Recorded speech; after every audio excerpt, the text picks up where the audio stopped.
So we are here to conduct a friendly interview with Nitin Sonawane about his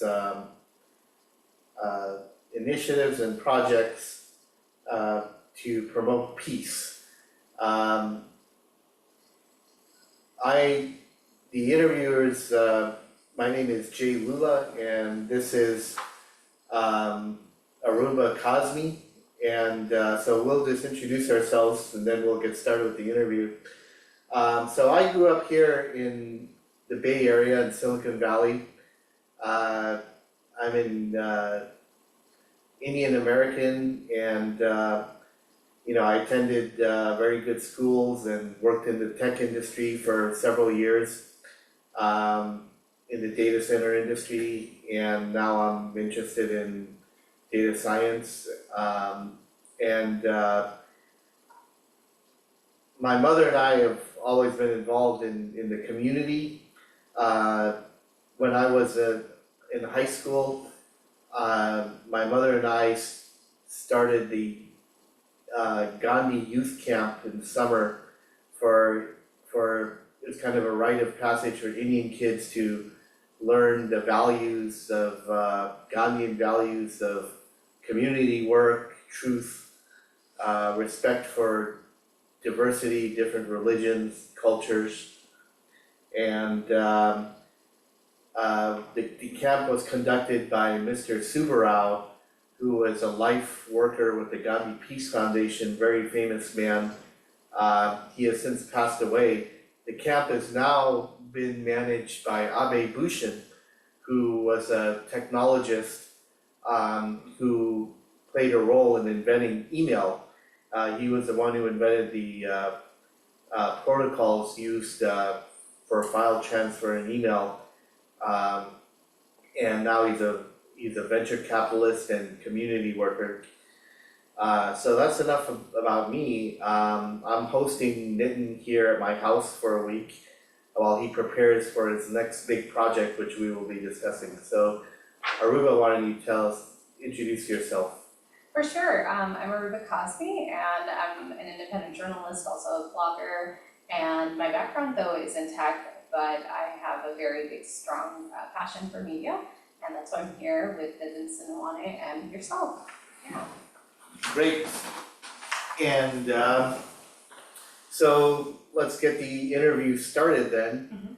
So Nitin Sonawane, before we talk about your history, what are you preparing to do now? What is your big upcoming project? So one of my big dreams is to walk cross country across America. And the cross country they call it longest walk. So I'm going to plan for walk from San Francisco to Los Angeles and then all the way to Washington DC. So that is like 5,000 K walk, and I never did like in a sprint it's like 5,000 K. So this is one of the adventures, and also it is in a time where a lot of conflict happening across the world, especially with the wars. So there's a sequence of events happening, and I have some fear about there's something going to be wrong. The Albert Einstein say like there are two things in the universe that are infinite: the space and human stupidity. So that thing can happen, and that's why I dedicate this walk to create awareness, to not to go for war, go for peace, go for non-violence. Okay. Oh. So what's your I guess you are the Forrest Gump of you basically are, because you're essentially what you're doing is like, though you're walking, I mean he ran but you're walking. And that's amazing. And you've done so many countries already. What causes are you representing? So I'm representing Gandhi's value of non-violence. So I call this walk as a Gandhi peace walk. I feel that through idea of non-violence, the peace is possible. And that's what India gave example to the world through the non-violence activism against the British Empire, and that led us India and Pakistan for independence. So I represent these countries and represent this value of non-violence, and I go across the world to spread the message of non-violence through the violence. Which is amazing. And we'll talk about this a little later, but in addition to nonviolence, what are some other related causes with respect, you mentioned the wars, with respect to people being dogmatic about religion or their own ethnicity, and what about like related causes like the environment, things like that? So yeah, the very interesting thing about me, like I grown up with multi-religion in my family. So that is the biggest message from me, because even though you belong to any religion, it doesn't matter what religion you belong, but you have to respect all of it. You have to respect and coexist. And that is one of the big messages. Another thing is non-discrimination on the basis of religion, caste, race, color, nation, language, or gender. Non-violence idea are just not limited to the human beings. So this idea is with nature. How it can be more non-violent with environment, plant, with animals. So those are also a message I carry, and I try to live on that. So my journey itself telling the message that minimalistic way of life, that living on one backpack, and that is my thing, everything is there in my backpack. So most of people has houses, and when the house built, they have storage houses, and they buy new storage houses. So it's too much against the nature. It is violence against nature. That also message I carry on the journey. How to minimalize your things. I know that you cannot too much, but at least we can restrain ourselves also. And how will you be spreading the word about your mission while you are doing this walk? So on this walk, Or before and during the walk? So what happened, like when I do walks, I don't walk. I call Gump, peace walk, and I carry my banner. So I carry this message with intention, pure love for everyone. And also on the banner, so when I walk, people stop me, they ask me questions like, where are you going, what are you doing, and why are you holding this Gandhi? So then I explain to them what Gandhi important is, and why non-violence is very important to be if you want to live on this planet, and non-violence is more important idea. So then on the way, while talking with people, and then I go to school, college, universities. That is one of the focus areas where I want to inspire young people to practice non-violence. The third one is the media, through television, social media, newspapers, radios. So those are the other areas where I work, and I reach to millions of people across the world with those things. And when I get opportunity to do some public talks, so some people like here, Gandhi camp people, they organize short talk in ICC, Indian Community Center, and also a lot of events happen across the world. That's how I met you, was at the ICC. Yeah, that's how we met, and then through you, thanks to Jay, by offering to I stay with people, and so we didn't know that, that was the first time we met, and he just so kind that he opened his heart. He said, if you feel like you don't get anything, just call me and I'll help you go. Yeah, I just called him and said, yeah, you can welcome this way. So that's how I know I stay and get that place. So there are kind people like Jay Bhai and so many people across the world who support this media. Which is amazing. I mean, nonviolence seems to be a recurring theme in your journey. What does that mean to you? What is that, being nonviolent, in what capacity? And did you ever have an encounter when you were younger that made you, okay, look, this is why I'm embarking on this journey? So when non-violence, mostly the human idea is violence with human being, like physical violence. Mm-hmm. So non-violence is not just a physical thing, it's also a mind, how you are peaceful within, are you generating some hate for someone in your mind, and then you talk something hateful against others, and the third is physical violence. Mm-hmm. So in my childhood, as growing in India, I see a violence there, poverty is worst form of violence. So I experienced that form of violence in India and different part of the world. Yeah. This was for Gandhiji said this is the worst form of violence. Also a discrimination on the basis of caste. Mm-hmm. So I born as untouchable in India, and I had a discrimination. I felt discrimination there. And some part, yeah. So that I experienced this kind of violence there as well. The other thing, but when I was on my journey, really experienced how, if you are non-violent, how it can be so powerful. So the one story happened when I was in South Korea. I was protesting against the South Korean Navy base with native activists. So every day we do go to the base and we do protest. So one day what happened, one of our Coast Guard, one of the Coast Guard at the base and one of our colleagues, they start fighting. They start arguing. So even with argument, they were very violent. So I feel like this is violence. So in non-violence, that was non-violence activism.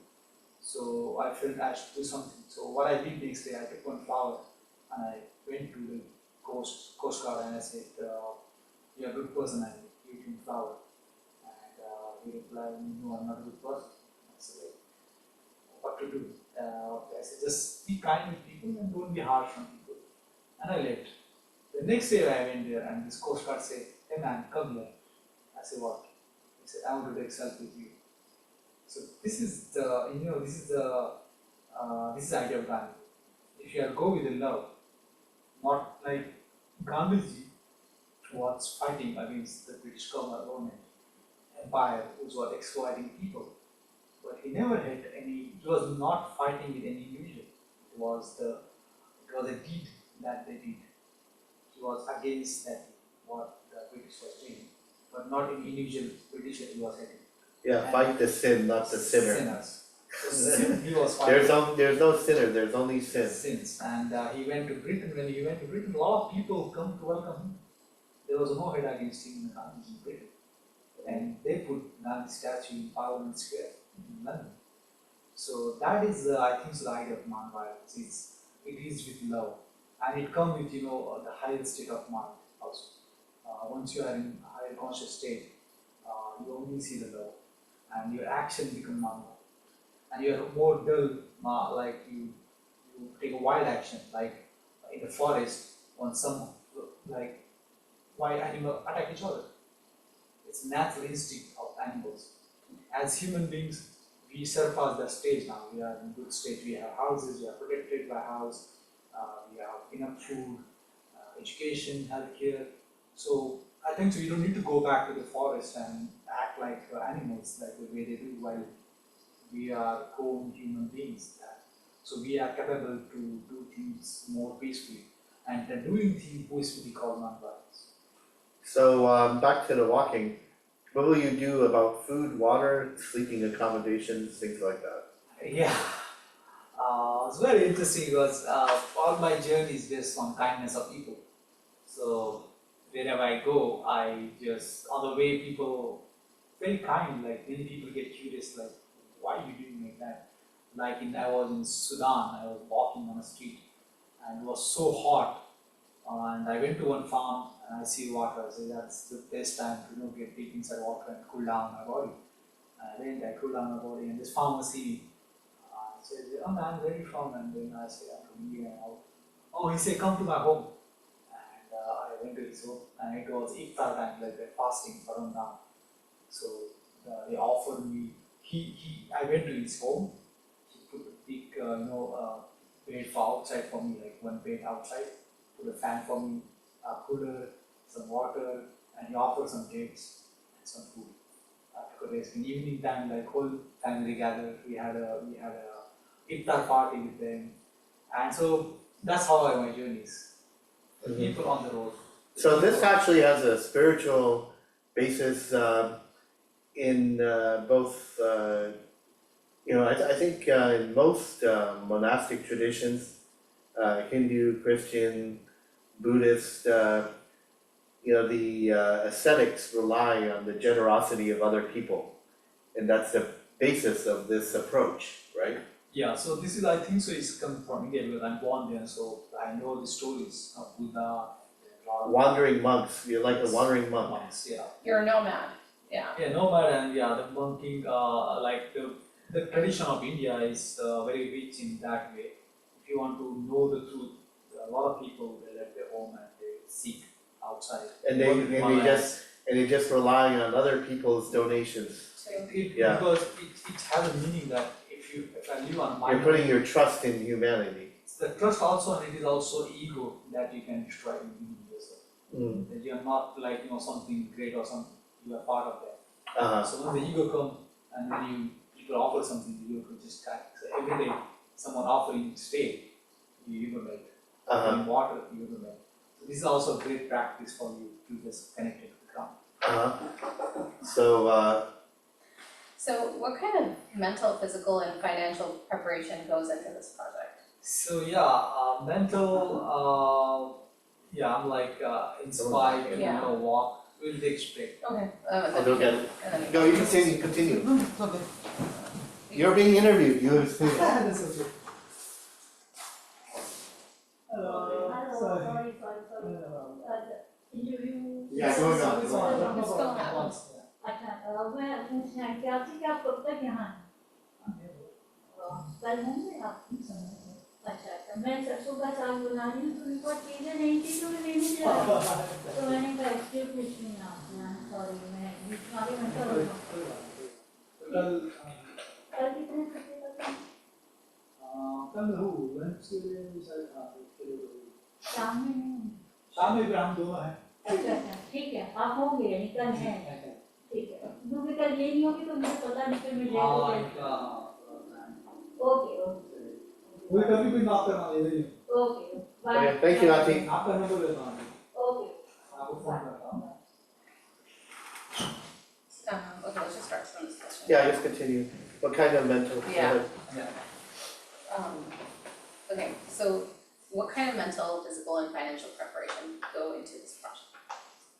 Mentally, like I'm like deeply motivated is to always like wonder to know and to connect. So that is always motive like mentally that's always there. So it's just to go out of the comfort zone I created. That is only a barrier and I break very easily. So that happened. So that needs small time. And other thing is physically actually we don't need much training. But if I want to do like now, like I'm planning for San Francisco to Washington DC, it really need like a good amount of speed to go on, like at least 6 to 7 kilometers per hour. So I have to practice. So I'm going to like practice 2 hours, like 12 kilometers. Like so it will help me to tune my heart, like to create a rhythm in my legs. So when I start walking, it will be like naturally will happen. But now I have to act. So once this acting done, my body will change this fast speed and then I can walk much better. Financially low, yeah. So I need flight visas, like recharge my phones, like internet data, like food. If I'm staying one place, I need like make a trolley, some cameras. So that kind of stuff. So I go for GoFundMe. So also people sometimes. You'll be putting up a GoFundMe page, yeah. so the audience should stay tuned for that, we'll update that information. Okay. So, thanks for that. And yeah, I'm going to make one trolley. So that trolley will help me to put my backpack inside. And also now it's very cold here, so I have to find some good jacket. To go. Some gloves. What kind of shoes do you wear, like for walking? What is it? Yeah, just curious. Yeah, I use like hiking shoes mostly. Okay. One of the good reasons because it has a good ankle support because sometimes I go very bad territory. It can be sandstone, anything can be there. So hiking shoes are very perfect for this. The other reason to use hiking because they last long. If I use the sports shoes, I think it's just 1 month I just they just broke down in 1 month. So I cannot just buy and throw. So what I do hiking shoes. So I use like a Quechua from Decathlon, the second one from Colombia, and they last me like 3,000 miles. The next one I use the North Face, but this was not very good building quality, so I'm very disappointed with that. The hiking shoe is the one I mostly go for. And then what do you eat while you're walking? What is your meal it encompasses of? So yeah, so what happened like in night time, mostly people whenever I stay, I put lot of food. In daytime, I have to organize something. So I buy some tofu, some bread, peanut butter, and some vegetables. So that is my lunch most of the time. That's it? Yeah, it's the best food you ever had, like one of the healthiest food to walk. Like you have protein, you have vitamins, and you have carbohydrates, and and what, And all I vegan. add some soy sauce, Okay. so. All vegan. It's vegan, yeah, I'm vegan, so, because I don't have other choices, so I can go with limited choice, mostly like bread and peanut butter, that is like my. So tofu and peanut butter are very good sources of protein that are vegetarian. Yeah, so one of the best thing, yeah, to have, and, but carrying tofu is very difficult. But I think the peanut butter will be the most phenomenal, because when I'm walking now, there's nothing up 100 kilometers. Yeah, So I have to go mostly with peanut butter and bread. Yeah. That is my staple food. and it helps fill you up a little bit, Yeah, and morning will be, I'll say, oats. Oats. So oatmeal's good. Yeah, oats meals, and in Africa I learned about corn meal. So what they do is they grind the corn and they put in boiling water, and they call it shima, and it's like semi-liquid. Yeah. Not very. It's kind of like polenta, or it's Porridge, kind of like porridge. yeah, it's polenta is Italian corn porridge. Yeah, and it's very healthy and give a lot of energy. Yeah. Very light. So basically, we have like instant oats. You just have hot water and mix it up, and Yeah, it's very easy because if you have gas, yeah, you save a lot of gas because it doesn't Right. get hot heat. okay. Yeah. So thank you for sharing the information about this very meaningful project. Now let's talk a little bit about the history, your history, and the world history that's gotten us to this place and led to this initiative. So tell us a little bit about your childhood and years as a youngster. Where did you grow up, and do you consider yourself having lived a normal life as a student and youth? So I was born in a small town called Rashid. It's near to Pune. It's 120 kilometers from Pune. So for those who don't know, Pune is the biggest city outside of Bombay. Yeah. It's just south of Bombay, right? Yeah. How far about? I think so. It's around 200 kilometers. Less than 200 200 kilometers. Right. And it's one of the educational hub of the Maharashtra.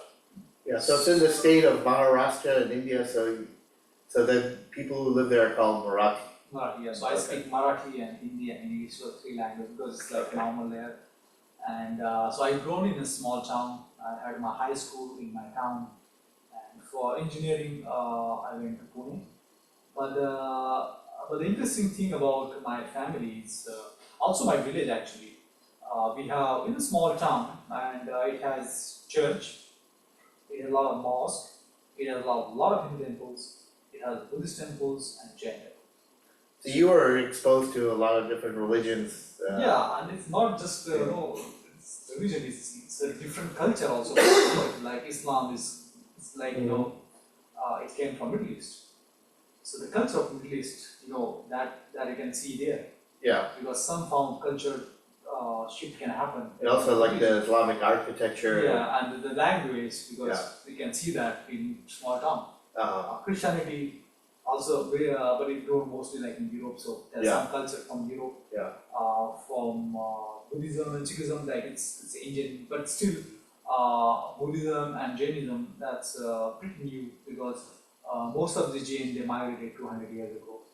So, and some Lingayat. So, Lingayat is one of the religions, it's like they pray to the Shiva, to Linga. So, they also migrated from one of the state of Karnataka to my state. So, they are like a mixture of different religion and also cultures made down. And Muslims go to temple, Hindus go to mosque also, and all the Buddhists and Jains also go to the temple. So, it's like mix of all.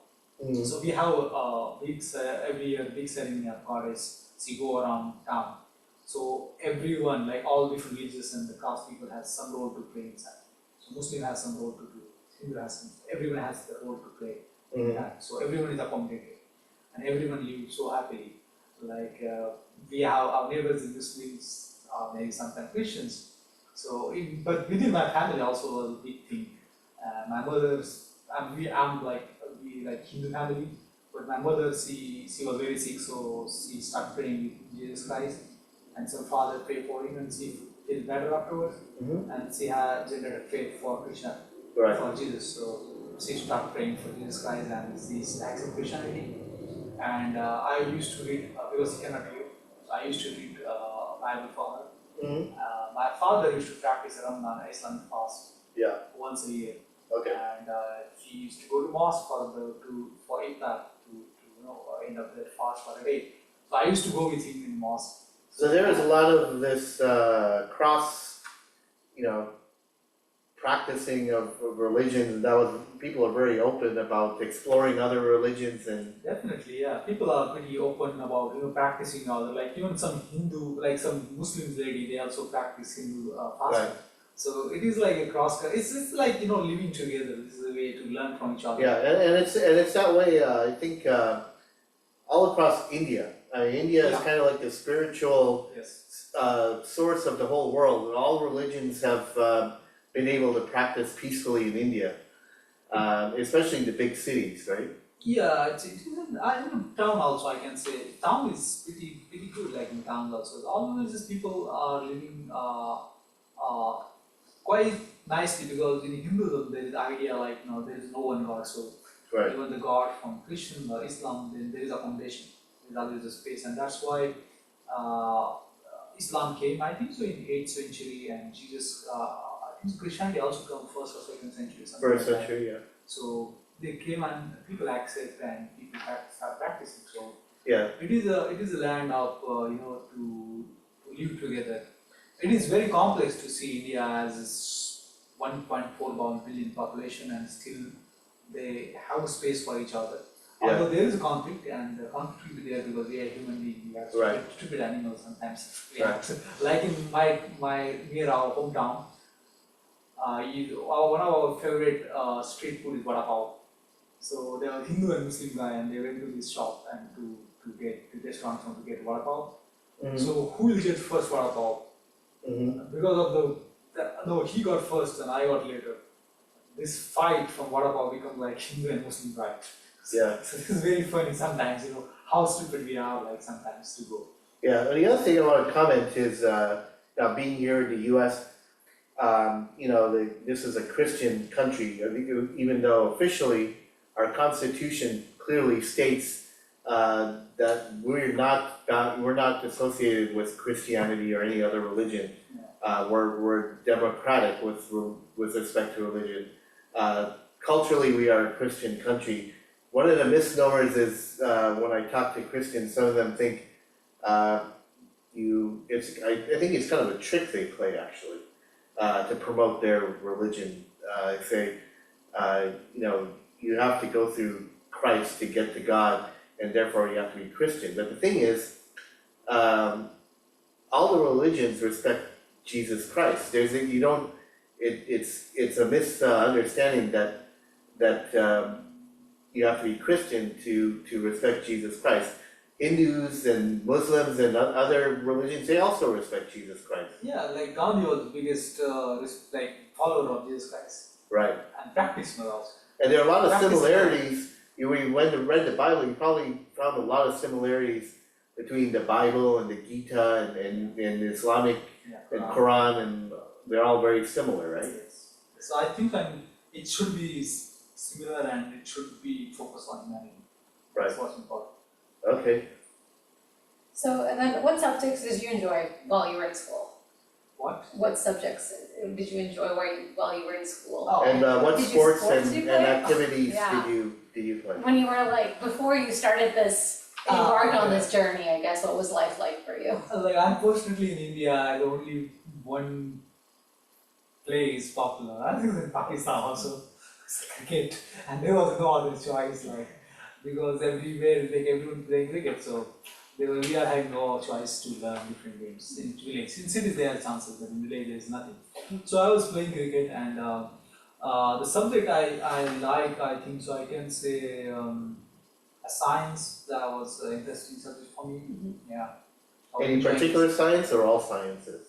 Physics was Physics. very interesting for me, and then there was biology I learned, and it was very interesting the way life evolves, and it forms complex structure. So quite interesting for me to learn about it. Yeah. So mainly cricket was your main sport. That was because it's It was the only thing there, yeah. yeah. I You didn't think have a also in choice. rural areas they also play football, soccer is also, No. because you don't need any fancy equipment, you just need a ball, No. right? You know, so like in my school, we have a ball, and I Yeah. see once a year, one day. So we have like a sport room, Yeah. and they always lock it up. So Uh, once a year we put lock off, and we take out all the things out, and we clean nicely, and then put it back, and then open next year. So I see football first time there, but never know the rules and how to play. So yeah, okay, you're perfect. alright. So how did you get started then? You were just grew up as a normal youth, I guess. You make it sound like you were just a normal, you grew up in a normal, family in the village near Pune, and so then how did you get started with the Gandhi movement? So I cannot say very normal. So one of the interesting story happened when I was 17-year-old. 17-year-old. I was in 12th standard learning science. So first 16 years of my life, I was having like faith in God. Any God, like doesn't mean like Allah or Jesus or Hindu gods. Right. Just God. I have great belief, and then if I wish for something, I was getting it. I need something, I was getting it. But then I found science and very fascinating, and I can do practical. Like, that was a practical experience I was getting, and I found that very profound. And then what I learned in science is like ultimate reality is you are just atoms, photons, and neutrons. That's all. And how I can correlate this with my life, and what does purpose we have, what is the truth, why does we live on the planet, the way we act, experience, hear, and do things. Mm-hmm. So is there something bigger than that? Is there some truth? And that was the truth I later discovered that we have been finding for the last 5,000 years. And interesting is I was not doing a lot of book research maybe, but I was good listener, so I was watching a lot of television, and I was watching a lot about Buddha. So I know the story, I got to know about Buddha's life. And his life was when he left his home at the age of 29 to know the ultimate reality of life. And that was my inspiration. If you want to know the truth, you have to go out of your comfort zone. I learned from that story. And then one day, like Buddha, like he left his home, I left my home. And how old were you Without when telling- you did that? So without telling my parents or anyone, I just left. But I tell my two friends, and then one friend gave me a 1 rupees coin. He said, if anything happens, just give me a call. So I left my home, I went to another city and tried to go from there to different cities, but I was trying to get by train. But then because of the train has 24 hours time system, and normally we work on 12-hour time system. So I missed like 2 hours or something, and then I missed my train. So if you could have missed, if I got that train, I could have been like different person now. I don't know what I will be. But because of miss my train, I sit there for all night at this train station. And early morning I wake up, not wake up, I was just awake because a lot of thieves around. Yeah, Sit on the chair, very cold, right, in the winter time. right. So morning I call my friend, I want to know what happened in my family, how things went back home. So when I called, he said, man, please come to home, please come to home. The family is looking after you.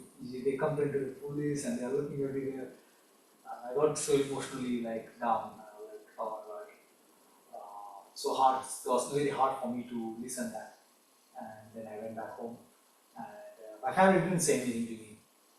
I think so. That's so. And how old were you when this I was happened? 17-year-old, Okay. 17. So when I lived with my family, they didn't say any word at all. And I was like, wow. I was like in a very bad situation, but my family was so wise and they respect me. Mhm. And then I was normal after like studying, but that triggered my entire life. This incident at 17 years that triggered all my life to see the life, because I don't find fun to just making money or to doing things that people normally doing. So this was a spark that sparked your adventurous spirit. Yeah, I feel that this is the most important question to find than any other things. So the other form of life for me was like very just normal, not important also sometimes. But I completed my engineering. I worked 6 months in telecom, and I said, no, it's enough. I left everything, and that's the point where I connected with Gandhi. Like there was one teacher from my town, and he was a Gandhian, the president of Maharashtra Gandhi Smarak Committee. And when I read his article, I feel like I can meet him, and he's the one who can I ask questions. And I met him, and I started question answering for like almost like 3 2 months. He said, "Why you not join us?" And I joined the organization and working for Gandhian organization there, and that's where I connected with Gandhi and his work. That's amazing. And then tell us a little bit about your growth in the movement. So our movement was there to fight against the casteism, the discrimination on base of caste, and also there's in India has a problem with Hindus and Muslims and Christians, like living together they always get a problem, because what happened, people sometimes create their ghettos and they live in their ghettos, they don't go out, and that creates misconceptions, misinformation. It's easy to create misinformation because you don't know what happened in their areas. So these two areas, when they get different, that's a hotspot, that's become a place where there's one thing going to happen. So our idea was to bring these two different ghettos people together, and let's talk how to reduce this misconception. Also, we are trying to help the Gandhi camps, like we bring the people from rural areas and cities to come at one place to stay 3-4 days and to talk about different ideas about caste, religion, society, economy. So we and the Gandhi ideology, like through Gandhi ideology, these different ideas. Because Gandhi, we talk about these ideas at the time of independence. He was not just fighting the British, he was also bringing new ideas like to fight against the casteism, bring differently, like every morning he was having a prayer for all religion, like everyone sit on the floor and they pray for all different religious prayers. Also he's talking about economy, like the role of women in economy. So he started a movement of Charka, and it was very helpful to women, because women sometimes in Indian context are the social in such a way that they cannot move out of the home, they cannot walk outside much. So within a home she can have her own money, she can earn. And so he started a lot of different like child education. I think so many different aspects of life he worked on. So mostly our work was mostly to fight against casteism and religious harmony. And we have centers across Maharashtra where we go and do activities. That was actually part of the question, because here we had the Gandhi camp, but it was based on the big camps that Mr. Subbarao would run in India, where they have hundreds of people. Here the camps are small because we pamper the kids, we give them, cabins and rooms to stay in, but in India, I guess it's all out in the open and they're more adventurous. So you participated in those Subbarao's camps? You met Mr. Subbarao? Yeah, luckily, like I met his end of his life. Like I did very late, and I think so. We both were guests. I think so that maybe his last public talk actually. So I was with him, and we talked in one high school. And he was So you did some public speaking, as not just walking, it was the camps, the public speaking and the walking all together. Yeah. So I was in Jaipur, Rajasthan that time. I was walking and I was having a high school talk there. So we were together at that talk, and he was such a wonderful, like the way he sings songs about Jai Jagat. Also he talked about story of Gandhi. It's so fascinating, and at the age of something like 80 plus, that was so incredible. Like he never stopped. It was he was very inspiring and down to earth person, very down to earth person. So it was very inspiring for me to see him. Pretty late, but yeah, I'm so very excited to meet him. I'm thankful to this Gandhi campus. This is what my activity is. So you guys doing here is I think so most important, because people are losing these values of Gandhi. Yeah. And at early age when children get these values. Yeah. So Well, what I want to do, I was involved in the early years of the Gandhi camp here when I was in high school, and I, helped supervise the camp for a couple of years, and I did some mini camps at the Hindu temple for kids who could not attend the main camp, like a 1-day session on yoga and meditation.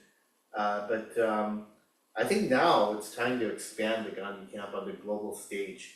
The MIT as an institution, as a global institution, is trying to play more of a global role, in terms of promoting world peace and communication between different ethnicities and different groups of people. So, that's something we can look at in the future, is expanding it on the global stage. We'll come to that a little later. Yeah. Anyway, go ahead. And then how did you become vegetarian or vegan? How did you become vegan when you first joined the movement? What was the motivation? Was it when you first joined, or did that come later? And Yeah. can you? Or after 8 years, what was the reason? You did mention before that you were not vegetarian or vegan for 25 years. So my mother used to sell a fish in the market, so from my childhood to until 25 I was a non-vegetarian. And so when I start my journey, a lot of people say to be vegetarian, so you are promoting non-violence. So my non-violence that time was mostly related to human beings. And I say when I get experience, I will change. I will not just listen to someone and change myself. It should become from within myself. So when I started walking in Japan, from Tokyo to Hiroshima, Nagasaki, Miso, first month I walk alone. And that was the first moment I realized that all our life is we just talk about human stories and only human interests all the time. We don't talk much about the nature, that the way we talk about human lives. So then the way I see the nature first time, it was incredible, because in India it's like 1.4 billion population, so everything is just about human beings. You don't have space to look at nature properly. And this happened with me actually. So I couldn't see the nature in my place, but I see in Japan, walking in the mountains and the rivers. The first time I get connected to nature, and I felt that how I can become more non-violent with nature. So the first action was to become vegetarian, to minimize the violence against the animal activities. So how old were you when you became vegetarian? Sorry? How old were you? I was like 25. 25, okay. Yeah, just like the first 6 months of my journey. First 6 months. For not 6 more than months. that. Yeah. Oh, okay. And you mentioned the role of science, so it's vegetarianism, it's not just about not killing animals, but I think scientific studies have shown that in terms of water and the environment, it takes more resources to feed a cow or animal and then slaughter them than it does just to let them graze naturally and use those resources for direct consumption. For example, eating more plants, is more sustainable, does less damage to the environment than using the plants to feed an animal that you're going to then kill. You're losing some of that natural energy. Yeah. I don't know I don't know if I'm explaining very well, but maybe if that's something that you've explored, maybe you can talk a little bit about that. So I think it's a more carbon footprint, like to grow a crop is actually capturing the carbon from the atmosphere.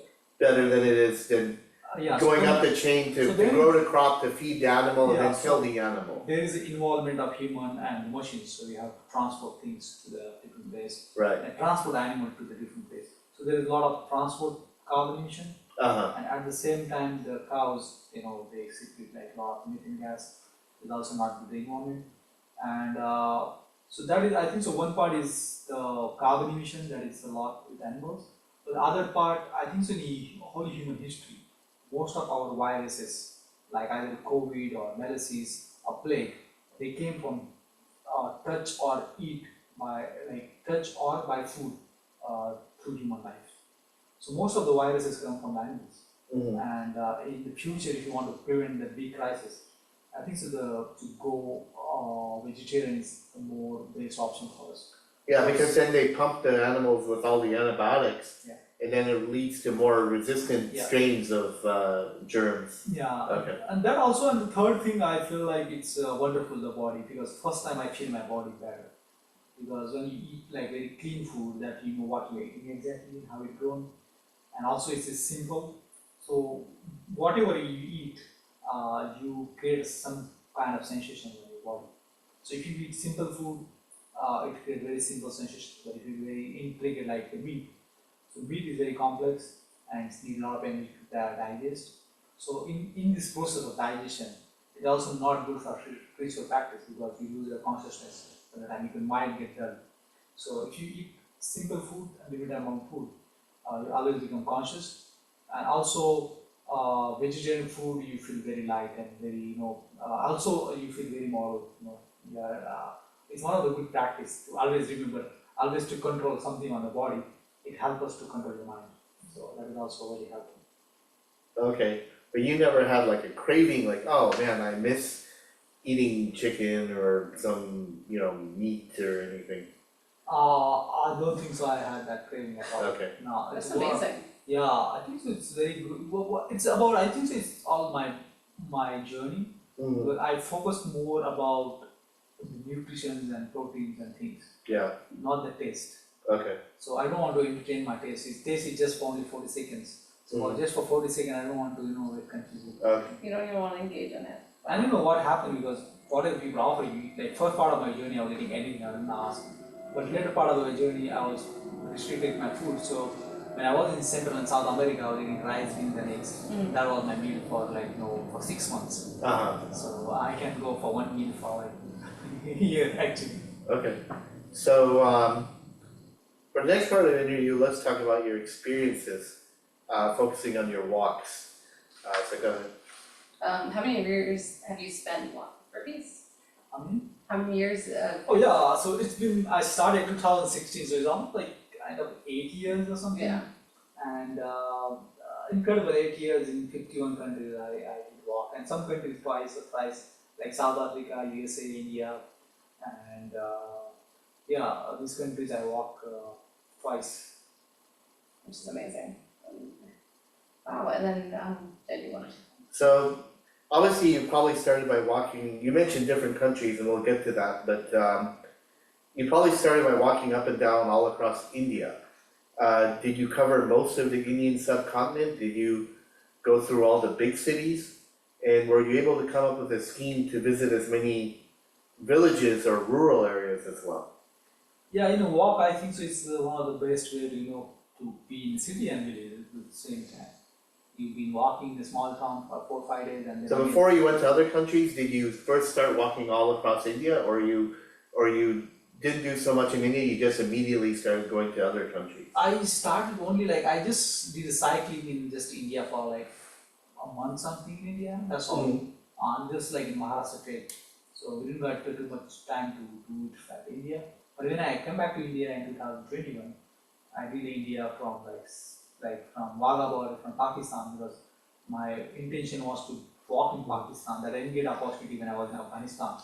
So then I started from Wagah border, I went to Ladakh, Kashmir, Ladakh, and then walked back to Delhi, then go to Rajasthan and Gujarat and So all across the northern part of northern part. India. Then I went for some time in Tamil Nadu, I did walk Okay. Kanyakumari, and the rest of part I'm going to slowly I'm going to control.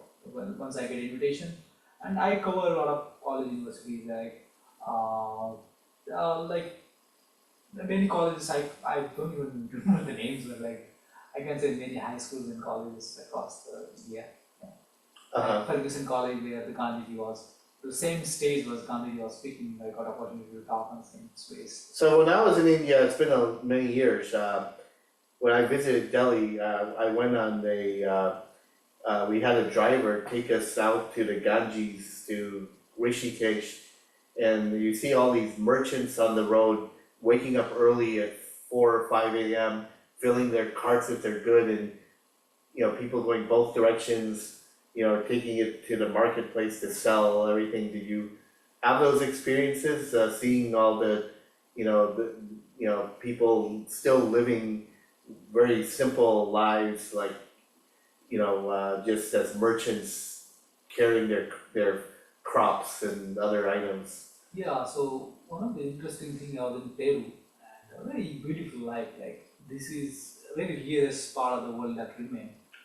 Most of the time is people still living with money, but I think these people aren't living with money. So what happened, like I was in paid walking in a very remote area, and there is one woman was going by horse because there was no roads to go by car. The only way they have is like horse.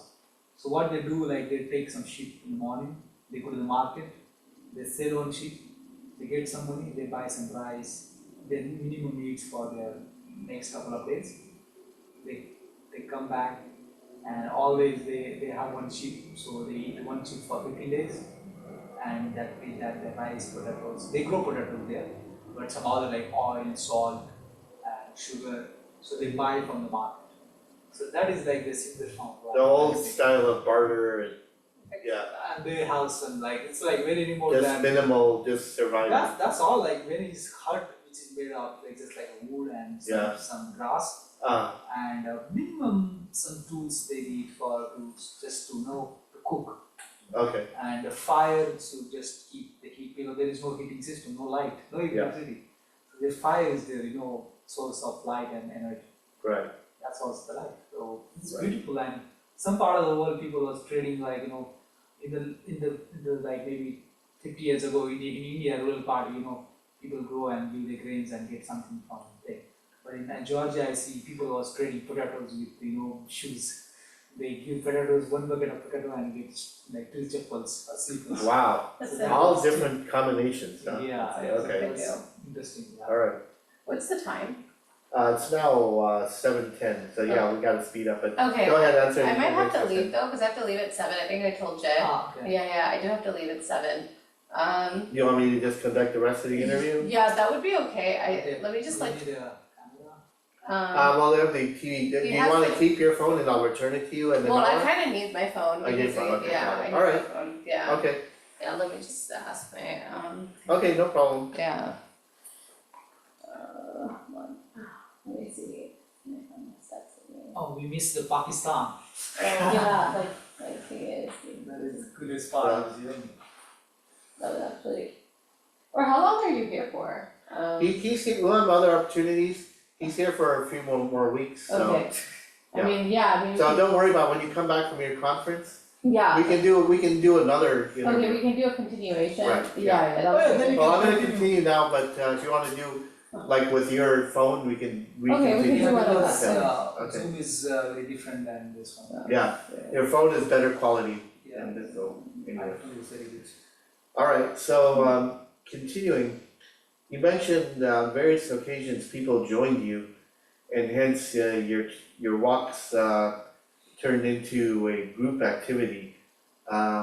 Aruba, I think you're in the way of. Oh, sorry, I'm gonna just. so, how many people joined you at a time and what age groups were they? Did this turnout occur mainly in big cities or also in the countryside?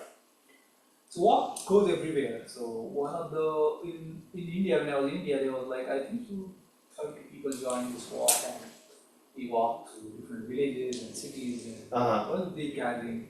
So that was there. In South Africa, where 6 people joined from India and Japan, and there was a girl who was like 19-year-old, and one of the oldest one was 71 that time. So from 19 to 70, so like all kind of groups and genders were joined. But one of the longest walk I did was with Japanese Buddhist monk, Ikeda Shonin from Japan. So we walked together almost a year in different parts of the world. Wow. Yeah. But like in Forrest, the movie, we brought up Forrest Gump, you were walking across the country, which is, this is the stuff just of movies. I mean, I mean, it's mind-boggling to think it can happen and someone can actually do it. So like in the movie, Forrest Gump, he said that, sometimes, like he'd be going through a city and some group of school kids would join and run with him, or in the Rocky movie also, when he's doing the training montage, in Philadelphia, he's running through the city and a group of kids gather around him and they follow him. Was anything, I think you mentioned in India, things like that were happening. Yeah, sometimes, but I don't know, I'm not like that, I don't know. In reality, I don't know if it will happen or not. It's a movie, so I don't know if in reality it will work. Maybe in future, maybe it can work. But I think, something like that did happen where you had groups of people coming with you, right? No, but there was a planned one, so it was Planned. not like, suddenly.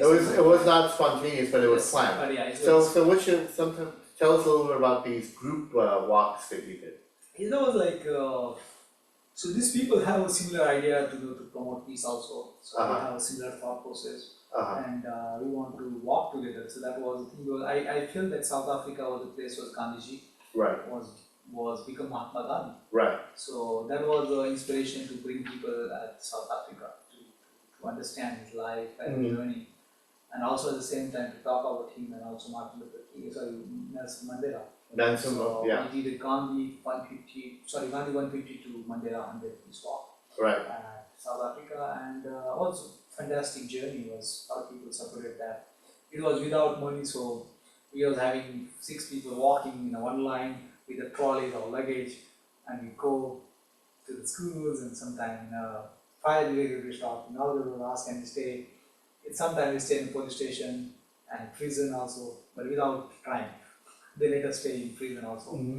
And some places we stay in, like rondowels, the hut of African people, Mhm. because in Africa they don't like squares. The circle is natural, Right. so we stay in the natural place habitat, and also some kind of forest also we stay there. So that was the group activity we did in South Africa. South Africa, Yeah. okay. So, you mentioned you spoke in many schools and universities in India. Did you, do you remember any particular schools or universities where you had a chance to speak? I was in Pune University, Ferguson College in Pune, Rajdhani School in Delhi, and then what is called, there's one in Chandigarh. There was a big university. Forgot the name, but it was very big private university. They invite me for a talk, and it was wonderful. Chittara University. So they invite me, and yeah, that was wonderful to be there. Okay. And, so you mentioned already some various countries. You mentioned, you started in India, you mentioned Pakistan, Japan, Korea, South Africa. Can you, fill out that list? So what are all the different countries you've visited to do walks? So I started from India, then went to Thailand, Cambodia, Vietnam, China, Hong Kong, Japan, South Korea, Mexico, Guatemala, Honduras, Nicaragua. No, slow down. Go a little slowly. For this cover each region. Say, okay, in Southeast Asia, Yeah. it was Okay, Vietnam and Cambodia, and then for each region. Okay. So I started in India, then Southeast Asia was the focus. So I went to Thailand, Cambodia, Vietnam, China, Hong Kong, and then went to Japan and South Korea. That was it in South Asia. Then I flew to America. Then in America, I was on bicycles to America, Mexico, Guatemala, Honduras, Nicaragua, Costa Rica, Panama. Wow, the whole Central America. And then North America. Wow. And then I went to Colombia, Ecuador, Peru. So I stopped until Peru. Lima was the last city in America. Then I flew to. When was this when you went through Central America? So that was in 2017-18. Okay, And at the end of 2018, I went to South Africa. okay. So I started my Africa journey from South Africa. That was like one of the best moments for me as the humanity evolved in Africa. Uh-huh. So to connect back to my roots, I went to South Africa first, and that was incredible to see people, the way they live, and Uh-huh. that was so beautiful. I'm a little concerned about Central America. It's good you did it in 2017-18 because I hear recently there's been a lot of crime with the drug cartels. So you didn't experience any danger when you were walking. I was experiencing it because riding a cycle there. I was in evening time was 6, as I say one guy, and he said, if you could have gone like 1 kilometer like away from here, they definitely will have kill you or maybe rob you. So there was a lot of fear and within the society that people after 6 don't go out. Okay. And even the churches. I went to one church in the night time, around 6, 7, and then we start arcade rain, everything's like stuck there. So the church was just like a team, Uh-huh. nothing valuable. Right.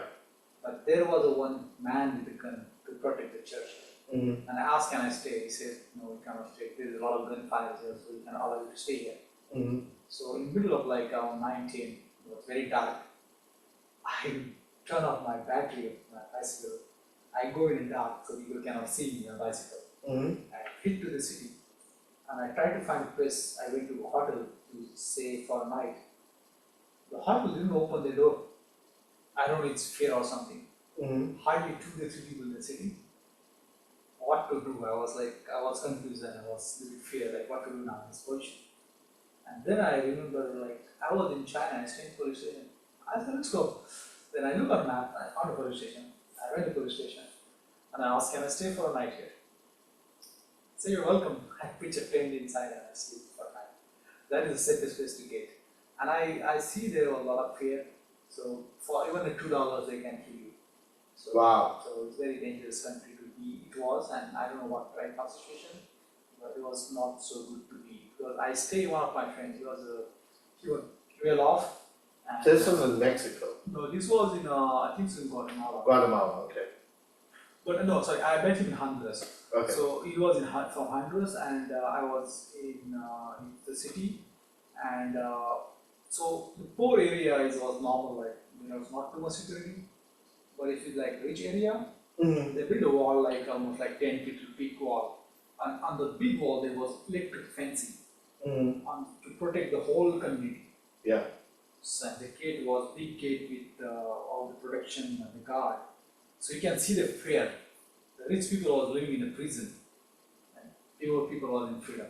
In South Africa was similar. The rich people built so big wall with electric fencing and also security guards, Mhm. and they are protecting themselves with all people. So they were self-imprisoning themselves, It's prison. yeah, So having a lot of things is also creating prison yourself, of course. okay, Yeah. interesting. So, yeah, so you mentioned, so let's review. You went all across Southeast Asia, then you did then East Asia with the Japan, Korea. Did you go into China at all, mainland China, or Yeah, just I Hong was- Kong? No, I was in China, mainland, and So a lot of scenery in China as well, you mentioned scenery in Japan, a lot of mountains and scenery. Did you go into the countryside or just the big cities? I was in countryside in China, and it was beautiful. People were very kind. Oh, okay. Place and food and stays. Wow, very interesting. And so then you mentioned America, the Central America. You went South America as well, Brazil or Chile, Argentina, any of those? Peru was the last country. Peru, Yeah, Okay. there's 3 countries in South America, and because of my time, because I was planning to work in South Africa, so I just keep my other countries and went to all the way to South Africa. Okay. And, So in Africa, so South Africa, I think you mentioned, what was it, Chad, or the other country? so South Africa, I went to Zimbabwe, Zambia, Tanzania, Rwanda, Uganda, Kenya, Ethiopia, Sudan, Egypt. A lot of the countries in Africa then. Yeah, so I did. There were like I think so 45 countries in Africa. Yeah. So I couldn't go everything because No, it's too big to go everywhere, too but, big, and also a lot of conflicts to cross like Chad and Central America. Central Africa is very difficult to go. right, Because if you want to go this country, you have to hire army right, with you, so they have to support car, and right, so I cannot ride a bicycle. It's impossible to do. So I went to also Somalia's embassy, okay, and I said I want to go on bicycle to the Mogadishu, like the capital city. I forgot the name. So I want to go to capital city. They said we not allow you to visa. You have only way to want to go there is flight. And I said I have ground one day flights there. So I skipped Somalia and I went to all the way to. you were not comfortable flying, or you didn't have money for the flight? Or- No, I don't want to use flight too much. Okay, I want to use. I want to go minimum as possible because got it, it's too much pollution with flights, and also this is not my way of traveling. okay. And then so finally that leaves Europe. We've been, which countries, have you been to any countries in Europe? So I was in UK, Scotland, Northern Ireland, Southern Ireland, Germany, Portugal, Spain, Okay, and so you've been all over the world then? yeah, I kind of say, but still I miss a lot of countries. Like it's just like a third part of the. No, it's a 190. No, but you've covered all the major continents and you've covered, a substantial number of countries in each continent, so yeah, you've covered like a good portion of the world. Yeah. Okay, so you already explained a little bit. I was just gonna tell us a little bit about the scenery and attractions that you came across that you remember. Any particularly impressive attractions that tourists like architectural attractions or any, cathedrals or anything like that you came across? So I was in Egypt. I think Egypt was historically one of the fascinating The pyramids. the pyramids and the civilization, Egyptian civilization. That is one of the outstanding thing I ever seen anywhere in the world. It's like all across the Nile River, you see there's a lot of monuments. One of the things I see, I forgot the name, but it was one of the oldest temple. I think so the world. It was so big and so huge.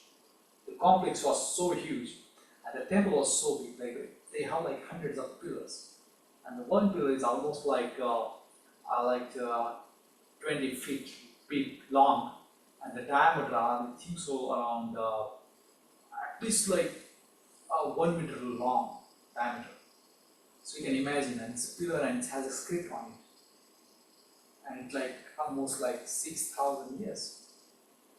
So I was like stunned to see that, like 6,000 years ago, we human create something like that.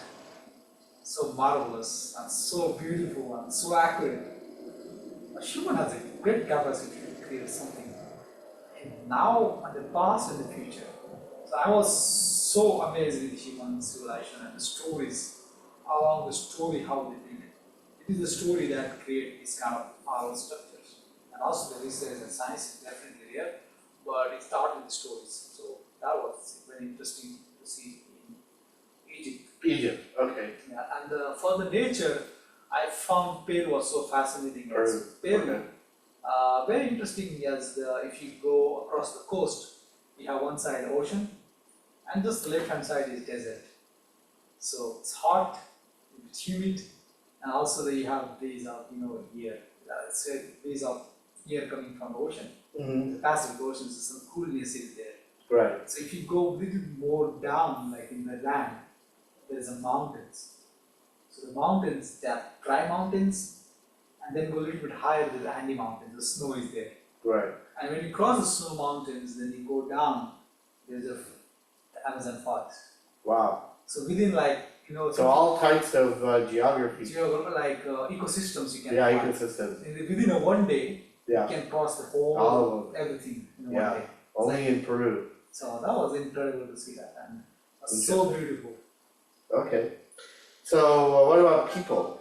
Any interesting people, political leaders or celebrities that you have come across in your journeys, like any Bollywood stars or any other celebrities? And how were they receptive to what you were doing? Political people I met, like I stay in one of the member of parliament of Britain in Liverpool. Liverpool, Liverpool, okay. UK. And he was so fascinating. His mother was the one who invited me. And, You don't remember his name? I know the mother, like Mary and Mark, the Okay. couple. I forgot his son name. So mother that like we still in contact and we like share things. And so she is very kind. So she invited her son, and he was a member of parliament from Labour Party. Okay. And I tried talking with him, and he's the one who cooked like food for me. That's great. In India, I cannot imagine like the member of parliament cooking for me. Wow, that's amazing. That was something interesting. And then when we stopped talking, he said when I decided to, like when I elected, when I went to parliament, Yeah, before going to parliament, what I did is I read book of countries. yeah, Biography. And I said, why you read? He said, it helped me to raise my morality, right, to get my morality more stronger, right. to get my ideas who I'm serving for. So get on a track. Gandhiji was inspiration for me to be on a track all the time. So most of the member of parliament, they read the Gandhiji biography. Wow. So that was incredible to listen. So kind of interesting, what was originally started as a somewhat of a bitter situation, the British, ruling over India has now evolved, the two cultures mixing now. Indians and British are good friends and with admiring each other's cultures and integrating the cultures between them. Yeah, that's happening here in UK, yeah, definitely, yeah. That's good. So, now let's talk a little about Pakistan, because we talked about India. So let's talk about Pakistan, India's neighbor. That, they actually used to be part of India during Gandhi's time, before it was split. India was split into, India and Pakistan. So how did you manage to get into Pakistan and spread your mission there? And in what regions of Pakistan did you have a chance to walk or cycle? The first thing, the idea was, when I started cycling, the idea was to go in Lahore to celebrate 150 years of Gandhi. Lahore, okay. Yeah, in Pakistan. But what happened, I was in Afghanistan just before the Taliban took control of Afghanistan. Okay. So it was a big, What year was this? in 2021. Okay, So so pretty recently then. it was recently, Okay. and very a lot of things was happening. Uh-huh, Some people was collecting the weapons to protect their families. Some people was fleeing Afghanistan. Some people was trying to find a way in army or close with Taliban. So it was a lot of chaos. People don't know what to do. Young people don't know what happened. And in that chaos, I was here. And I went to the Pakistani embassy there in in Kabul. And they didn't allow me to get visa from there. So then I flew back to India. And then my friend Yogesh Bhai and Jalindra Bhai decided to go to Pakistan. So how to go to Pakistan? Because to get a Pakistan visa, one of my friends struggled for the last 8 years to get Pakistan visa. And I also struggled to get from Afghanistan. So what to do? So luckily we got some friend in Pakistan, in Sindh area. So he talked with one of the friend in Indian embassy, Pakistan embassy in India. So that's where we got some connection to connect with the Pakistan government. We went to the Delhi, we talked with officers. First thought, they thought we are like, we are don't like the idea of Muslims and Christians together and things. But then we share our tattoos, my friend's tattoo about all religions, also Allah Akbar, Om Shiva, everything in one hand. He was so impressed with that. And there was some space for us to get into Pakistan. So in Pakistan and India, if India and Pakistan, they go to different countries like India, Pakistan. If India want to go to Pakistan or Pakistan want to go to India, you don't get the visa for whole nation. We get visa for only some cities. okay, So what we got, like, and also if you want to go to the cities, you have to have an invitation letter from someone from that city. And that should be on a bond paper. And if someone gives you the bond paper on like a guarantee to, they will host you to food and stay, they get exposed to this, the spice agency like law, police, CBI, API, like local spice. So they come to your home, they pressure on you. Why you invite these people? You have some connections with some terrorists, or you have some connection with these people? What is the reason we are like inviting them? So most of people they reject to give some invitation.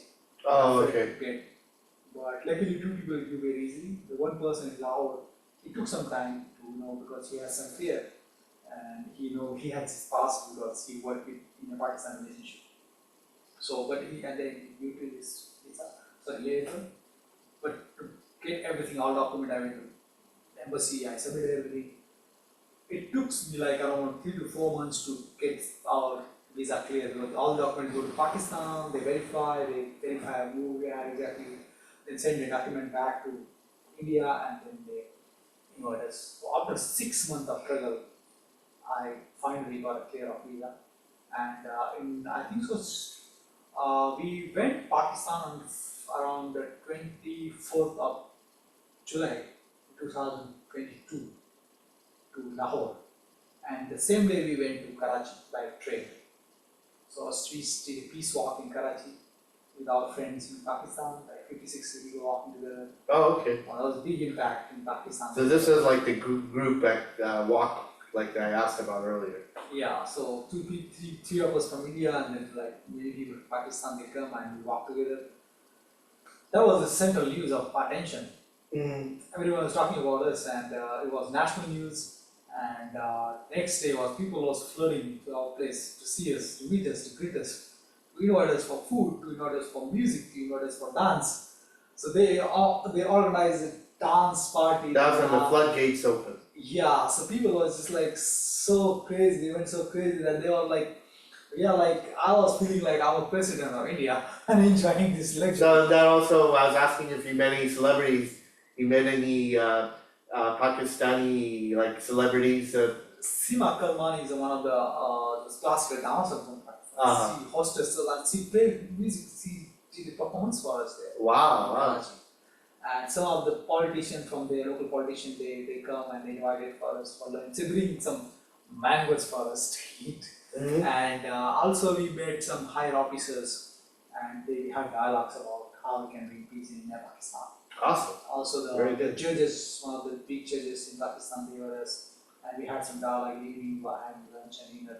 So there, and also doctors, a lot of doctors we had talked with.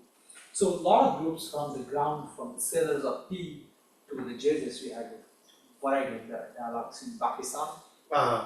And most of the dialogues end with how we can bring people together. Okay. Because they feel, and we also feel that if you bring people together, then there's no conflict. Okay. Because we have a lot of misunderstanding, misinformation, and it will only dissolve once we go each other's countries and Right. build relationship. Absolutely. That was conclusion of Pakistan. Very good. So just to wrap up, you mentioned mangoes. So I think you made an observation about the farms in Pakistan.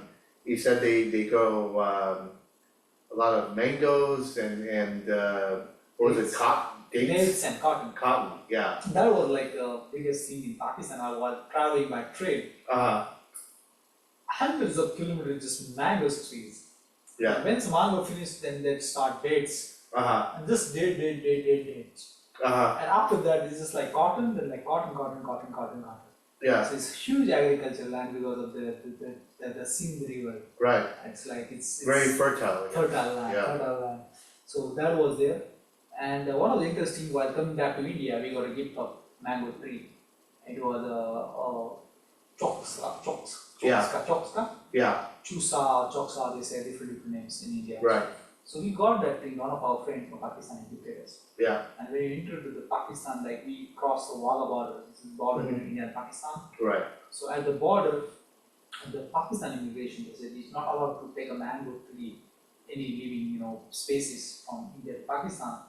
And I said, man, Or you taking from Pakistan to India, right? yeah. Okay. So they said, I said, man, please, it's very beautiful gift from our friend, and we want to plant these trees in Pakistan. And Right.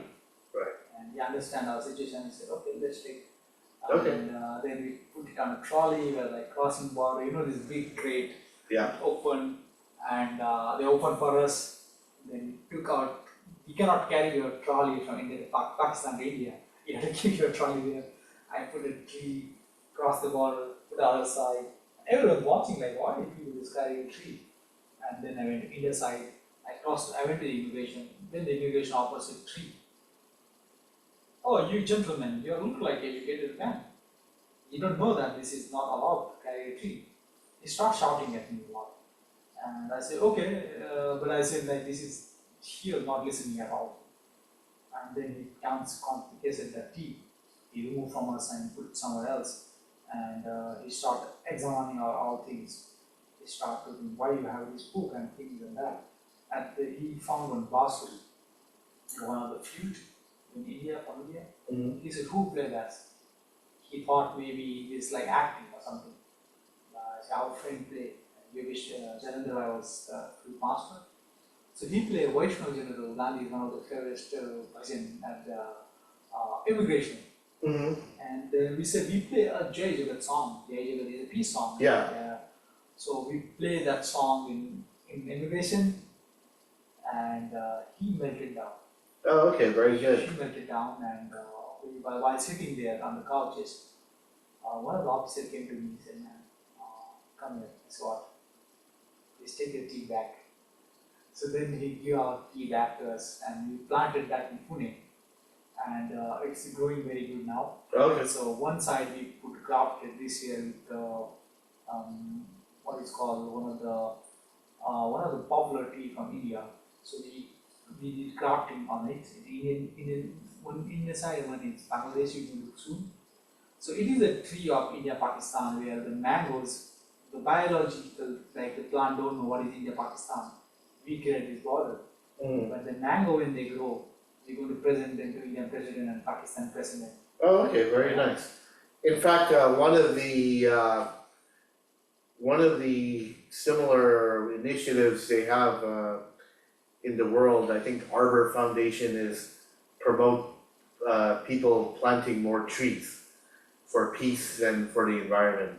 It's all the, because you mentioned the rainforest, they're doing so much cutting of trees and, for lumber. So, people need to replenish that by planting more trees. Yeah. Anyway, so you mentioned special occasion when you snuck around kind of under the radar, so to speak, and visited the birthplace of Guru Nanak. Can you tell us a little bit about this excursion, and then after that, can you talk about a little bit about the role that the Sikhs and their Gurdwaras have played in providing you hospitality when you travel? So in my travels, I stay a lot of Gurudwaras around the world. And the Gurudwaras are the most welcoming to me. And when I go and ask, can I stay for a night here? The Paji will say, "Pehle prasada chaklo, pehle langar chaklo. First eat first, go and eat."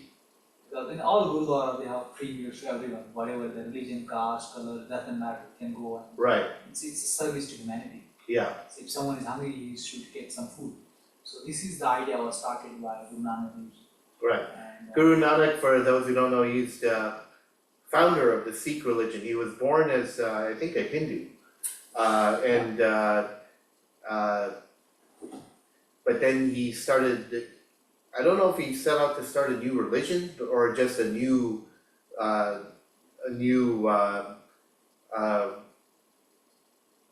variation of Hinduism, but new practice, I can say, like new new practice, sect, we can say, new a sect. So but so for those who don't know Guru Nanak, he was from the I think the Sindh, which area of Pakistan was it? Punjab. Punjab.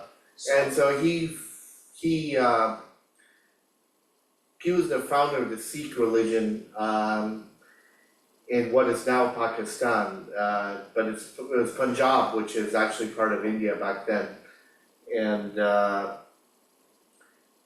so now, Sikhism kind of borrows ideas from Hinduism as well as Islam. So it's kind of a blend of the cultural ideas are taken from both these religions. And the other thing is, the interesting thing is their spirit of charity and hospitality is very similar to Catholicism. It's one thing we discussed. Yeah. So in Sikh community, they offer value of service, courage and love.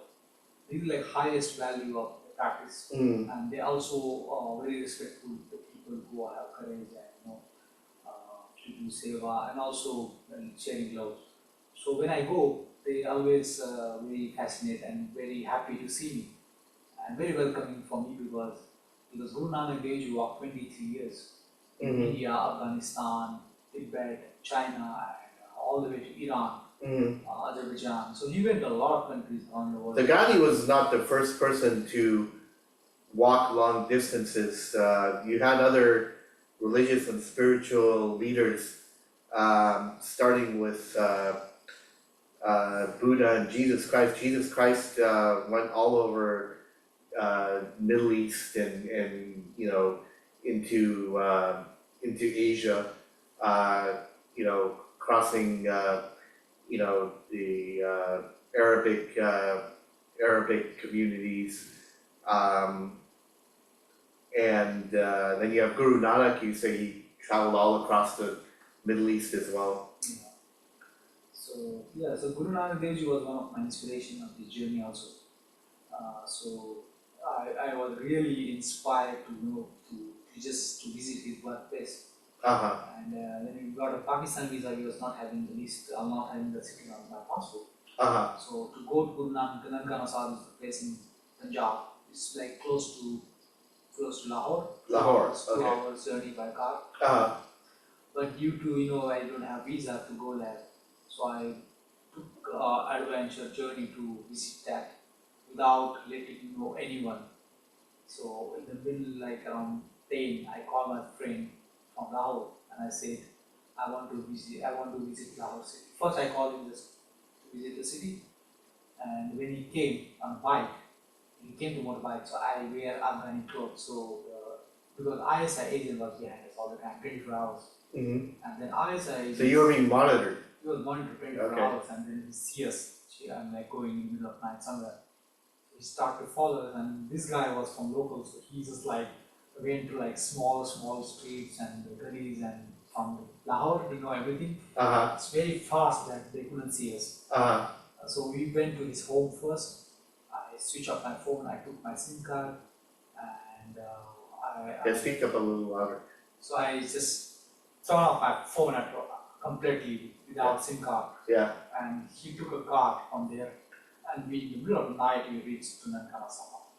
Yeah. And I collect some sand, I paid respect to the Nankana Sahib, Guru Yeah. Nanak, and around like 2 a.m. in the night, I Yeah. come back to Lahore and stay at the place, and no one know about it, only he and me, and one more guy in Nankana Sahib who I went and visit his one of the friend, Yeah. and no one knows what happened that night. Wow. And So I this didn't- is,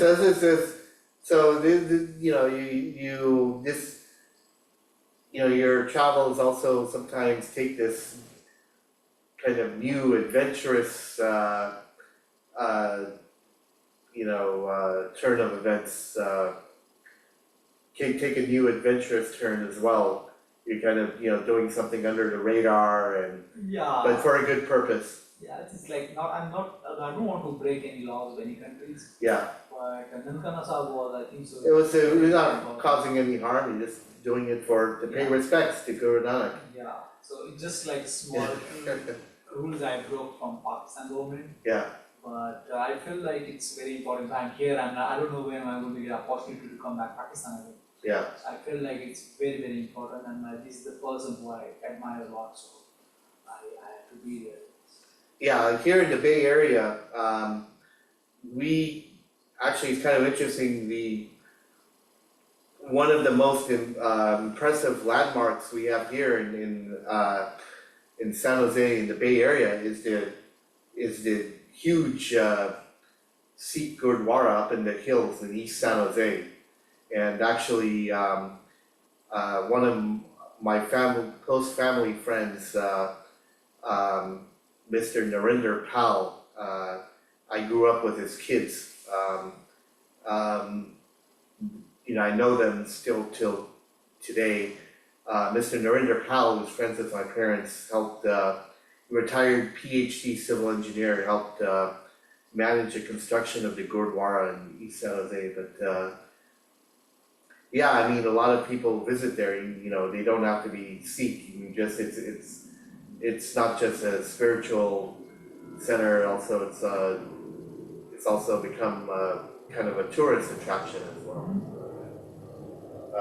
So anyway, so thanks for all the information you've shared. So let's start wrapping up. Let's focus on your future plans and lessons learned. So we talked about earlier, the world is experiencing war and strife in various regions, what is called the war theaters. We have the Russia-Ukraine conflict in North Europe, the Israel-Palestine conflict in the Middle East, and growing tensions in Asia with escalations by China. The Chinese and Russian Navy have been fortifying the waters off of China, and the US has responded by sending some Navy ships to that area. So no war has broken out there, but there's the threat of China, trying to take back Taiwan the same way Russia is trying to take back Ukraine.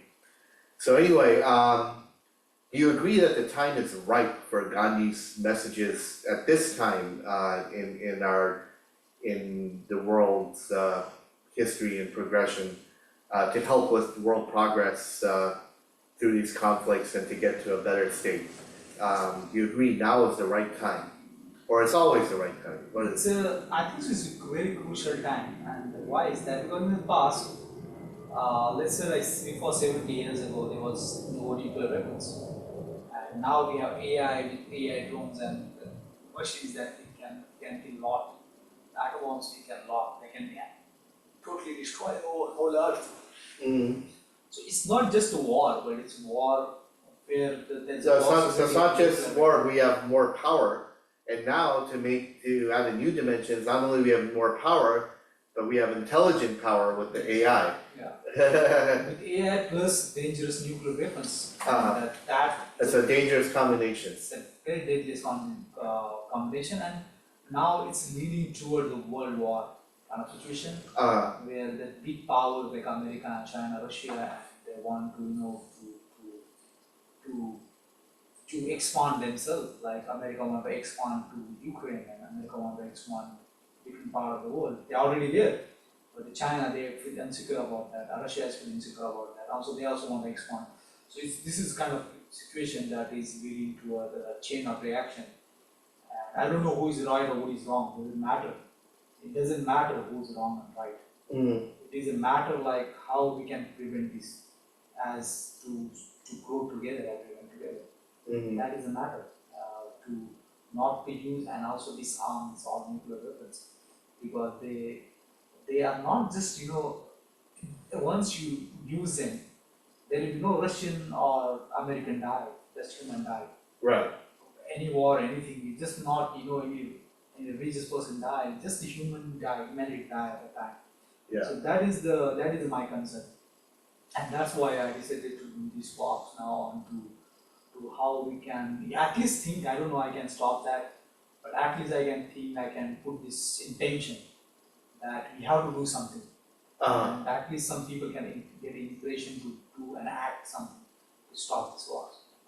So I'm not very big celebrity or big person, to influence so many people, but I can influence few people on this planet. And that is my role for the humanity to do, because what I am right now is because of the humanity, thousands of people who supported me, like you, Jay, like who offered me place and stay. So people like you across the world, they supported me like this. And I'm not belong to me, I belong to the universe, I belong to this earth. Right. That is my responsibility to give back something to society all the time. Right. So that's why these walks I'm doing, and inspiring young people, inspiring people on the road who drive the car, to send the small masses, to act with non-violence, act with peace.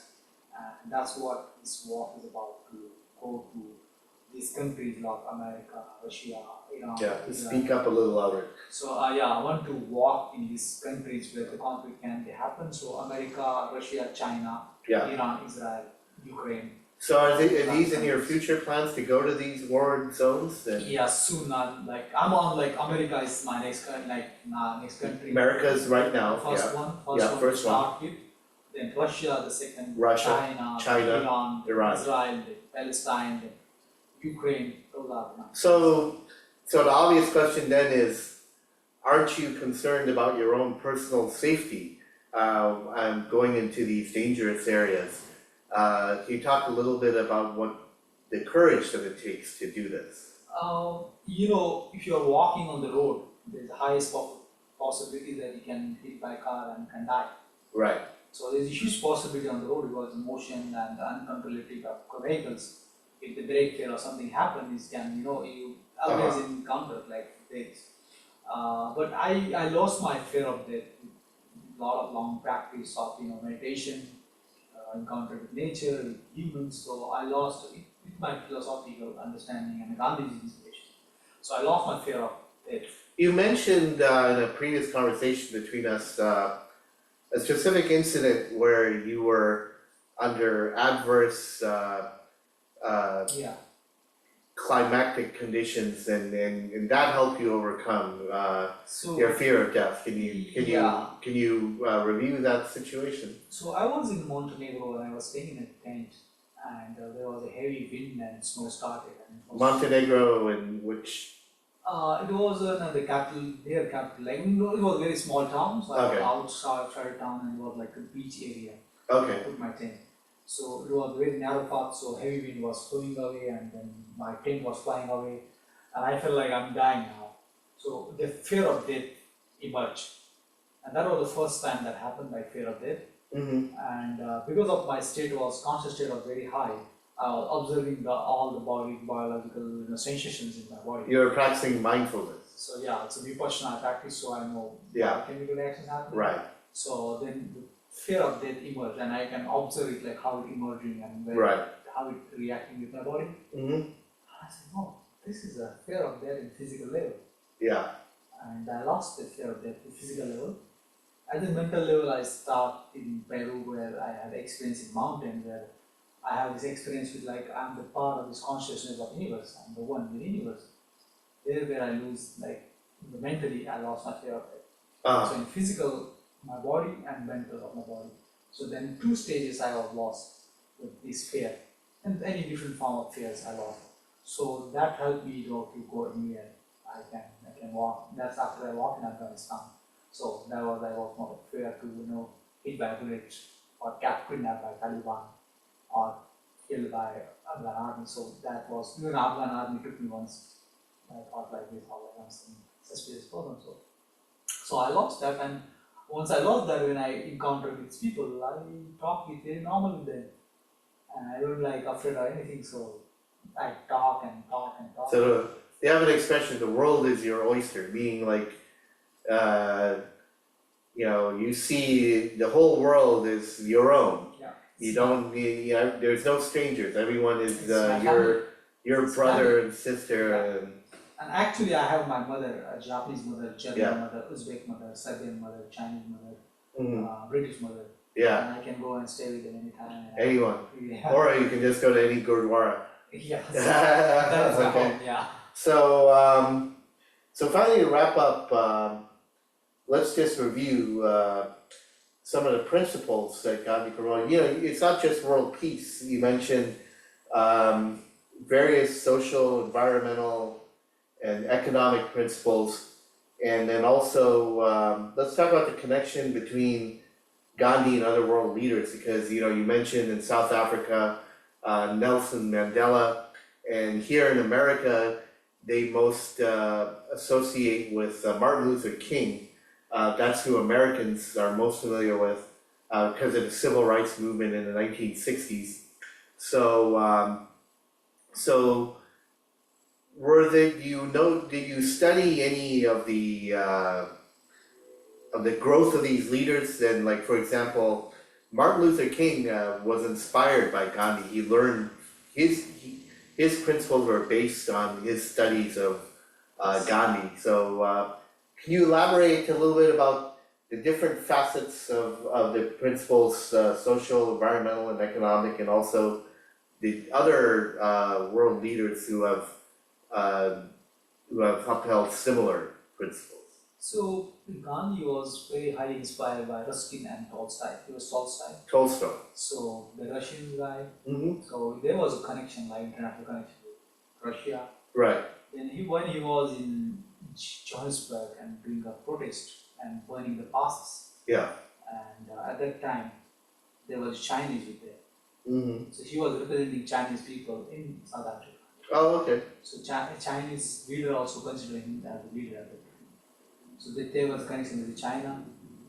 And then Africa was Mandela and Gandhi never met, but Mandela was inspired by Gandhi at non-violence. Mm-hmm. Then in Zimbabwe, when I was there, I met the first president of Zimbabwe. Yeah. Mr. Kenneth Kaunda. Uh-huh. So he was 92 that time. Yeah. And he was inspired by Gandhi. Uh-huh. The inspiration of India, like the independence, was by Gandhi. And they're like Dr. Nakuru, like in Kenya, and so many leaders in Africa were inspired. Mm-hmm.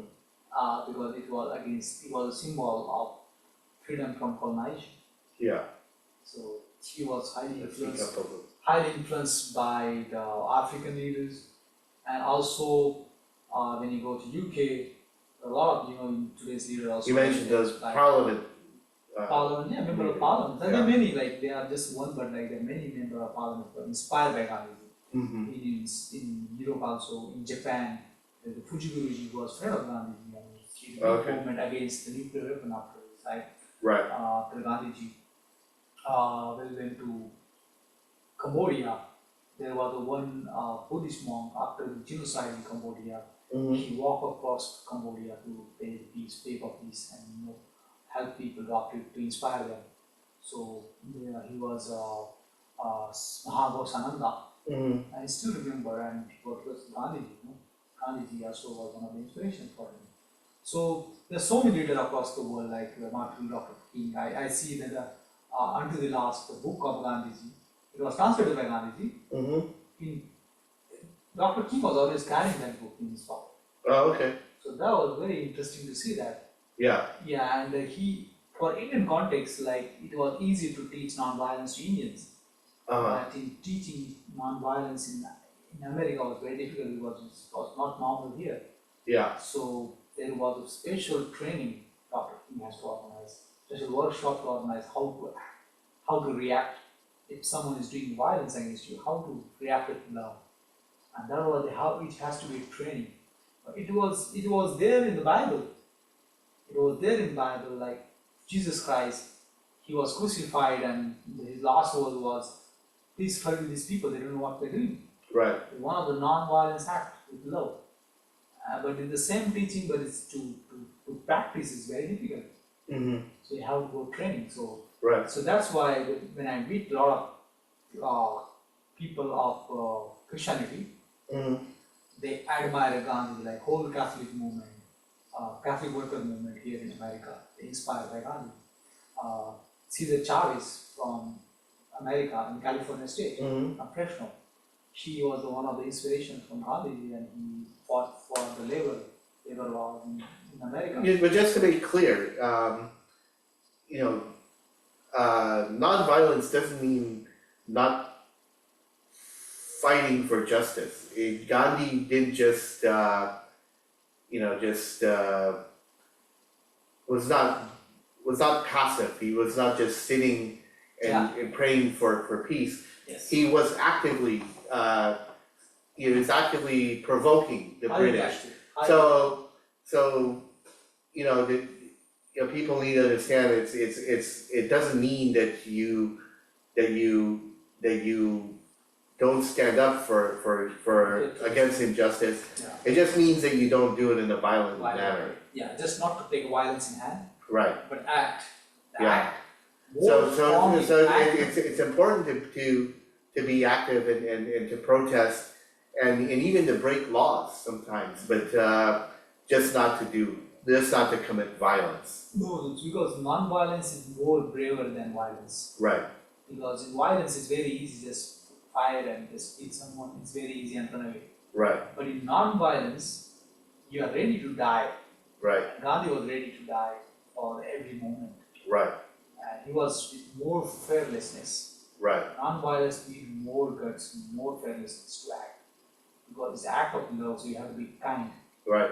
you have to be conscious, and also you have to be fearless. Right. These are the qualities that it need more courage to do it. Right. So he was standing, and if you want to act with non-violence, you have to have these qualities to do it, or you have to cultivate that to do it. So it's more than the non-violence actually. Mm-hmm. So that is very courageous act that Gandhiji did to the world. So that's why he's very influential. And after like India's independence, if you see the data, that the success rate of non-violence activism is more higher than the success rate of non-violence activism. Okay. So the non-violence success is higher than the violence one. But then there's also the risk of sacrifice. Some people may get injured or even killed in that movement for Amount of people who are in wars is more higher than the non-violence. It's higher, right? So it's very higher, and even it's not just higher. At the same time, the conflict, the enmity it creates, violence. Right. It creates a form of enmity that is endless. But in non-violence, the enmity doesn't go that long. Mm-hmm. Like in India's independence movement, Right. we don't have any enmity against the British. Right. It ended there. Right. So because of the non-violence, the enmities go down because in Pashtun, one of the area in Afghanistan, the Pakistan area, the people, the enmity is so strong that every entire generation got suffered. The violence is so endless that if I kill you, your son will take revenge. Right. Then my son will going to take his revenge. Uh-huh. So it's very endless. This violence journey is endless, but non-violence Okay. is get ended. So I just wanted to add one thing to the connection with Martin Luther King and Gandhi. One person that's kind of under the radar. You mentioned the influence of Buddha. Also, Gandhi respected Jesus Christ and also Buddha. Yes. In terms of the mindfulness and the inner peace. So there's a very famous Buddhist priest from Vietnam, Thich Nhat Hanh, and like Gandhi, he got his start because he was experiencing the Vietnam War, and so he wanted to protest the Vietnam War, and that led him to becoming a Buddhist monk and becoming an expert in mindfulness meditation. And actually, he actually wrote letters to Martin Luther King to connect with him, even though he was Buddhist and Martin Luther King was Christian. They still had the same values, and he reached out to Martin Luther King, and they actually formed a connection. Because during that time, Martin Luther King was protesting civil rights here in the U.S., and part of that was the Vietnam War. The Vietnam War was also going on, so there was that connection. I was watching some YouTube videos, and where this Vietnamese priest Thich Nhat Hanh is teaching how to control anger, and he has a very he kind of emanates a energy of calmness and peace. People, you can see it even in the videos. So that's something I just wanted to add. But anyway, the other thing I wanted to add is why this time in history is very special is you have all these different movements that are related, that are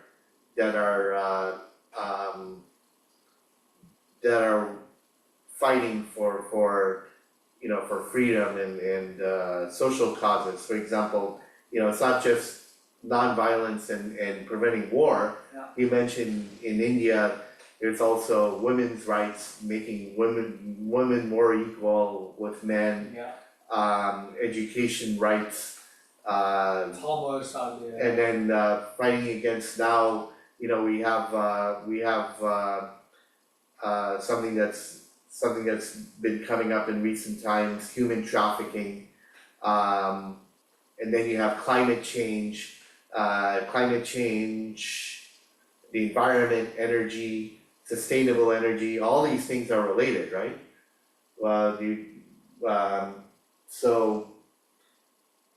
To wrap up, what can people do? What can the average person do to incorporate these lessons into their life? For example, you mentioned the all religions prayer at Gandhi camp. They used to start the day with a prayer.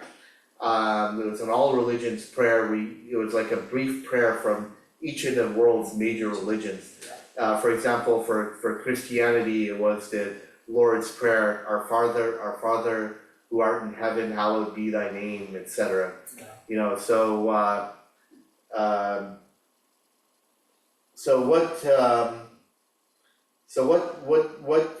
What are some practical ways people can incorporate these lessons into their own lives for themselves and to help spread these principles? I think the first thing people should do is how they can reduce their needs. So that is one of the big concerns, the climate change and also the violence with nature.